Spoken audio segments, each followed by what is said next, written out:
Israel-Gaza Iran War News Live Update. Israel rescues 4 hostages in Gaza attack. Hamas claims kills 210. On Saturday, Israeli forces liberated 4 Hamas hostages held since October in a Gaza raid that Palestinian sources say killed more than 200 Palestinians, one of the worst Israeli attacks of the 8-month war. The hostage rescue operation and intensive air bombardment occurred in central Gaza's Al-Nuseirat, a densely populated and often hostile location in the Israel-Hamas conflict. The action took place in a residential neighborhood in Nuseirat where Hamas had held captives in 2 apartment complexes, according to an Israeli military spokesperson. Israel replied to severe fire from the attack by firing from the air and from the street, Rear Admiral Daniel Hagari claimed. "We know of under 100 Palestinian casualties." He told media, "I don't know how many are terrorists." A police statement indicated the operation killed an Israeli Special Forces commander. Gazan paramedics and residents say the attack killed hundreds and left mutilated bodies of men, women, and children in a marketplace and mosque. Israel identified the rescued hostages as Noah Argamani, 26, Almag Meir Jan, 22, Andrei Kozlov, 27, and Shlomi Ziv, 41. The military said that they were healthy after hospitalization. The deadly Hamas-led Palestinian militant onslaught on Israeli towns and villages surrounding Gaza on October 7 seized them from the Nova Music Festival, starting the war. Hamas incursion killed 1,200 people, according to Israeli authorities, and Israel's bombardment and invasion of Gaza killed at least 36,801 Palestinians, the territory's health ministry reported on Saturday. Call President. After a week-long truce in November, gunmen returned 250 captives to Gaza on October 7, freeing more than 100 in exchange for 240 Palestinians in Israeli jails. The seaside enclave has 116 hostages, including at least 40 who Israel has ruled dead in absentia. Abu Ubaida, Hamas armed Al-Qassam Brigade's spokesperson, reported some hostages died during the rescue. "It's a flagrant lie," Israeli military spokeswoman Peter Lerner told CNN.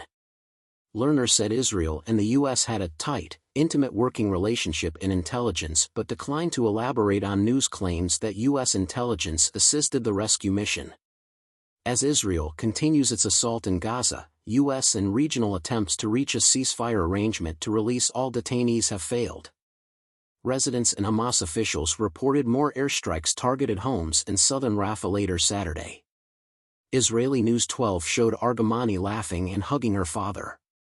After her kidnapping on October 7, video of Argamani yelling "Don't kill me" as she was driven into Gaza on a motorbike circulated. The president's office published footage of a cheerful Argamani calling Arzig from hospital with family and friends. "Thank you for everything, this moment," she said. "Your voice makes me cry with excitement." Herzog welcomed home. Poland applauded the hostage release and stated one was an Israeli-Polish citizen. President Joe Biden praised the return of the 4 Israeli hostages freed in Gaza. At a Paris news conference with Macron, Biden stated, "We won't stop working until all the hostages come home and a ceasefire comes." Benny Gantz, Israel's centrist war cabinet minister, delayed his resignation from Prime Minister Benjamin Netanyahu's emergency government on Saturday after the captive rescue. Gantz gave the conservative premier until June 8 to develop a Gaza post-war strategy. Bloody scenes. Back in Gaza, Palestinian health ministry officials and local medics reported hundreds of deaths from an Israeli military attack on Nuseirat. Ministry did not reveal how many combatants died. After medics and health officials reported up to 100 fatalities, the Hamas-run Gaza government media office reported at least 210 Palestinians dead and many more wounded. The Gaza Health Ministry did not confirm the highest amount. Social media footage Reuters could not verify showed bodies leaking entrails across bloody streets. This carnage was genuine, not a horror film.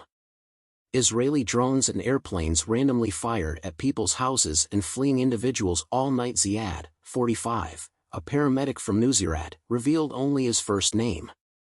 The bombing targeted a local market and the Al-Aqsa Mosque, he told Reuters via messaging app. To release 4 people, Israel killed scores of innocent civilians, he added. Ziad and other residents reported several bodies were still lying in the streets, especially in the market district, while emergency response teams tried to transport them to Deir al-Balah Hospital. The war has seen intense Israeli bombing and deadly ground fighting in Nuseirat, a historic Palestinian refugee camp. Palestinian doctors reported that an Israeli airstrike in the center Gaza Strip's Al-Burej refugee camp killed 5 Palestinians late Saturday. The battle has destabilized the Middle East, attracting Hamas' main patron, Iran, and its heavily armed Lebanese partner Hezbollah, whom Israeli officials are threatening to attack on Israel's northern border.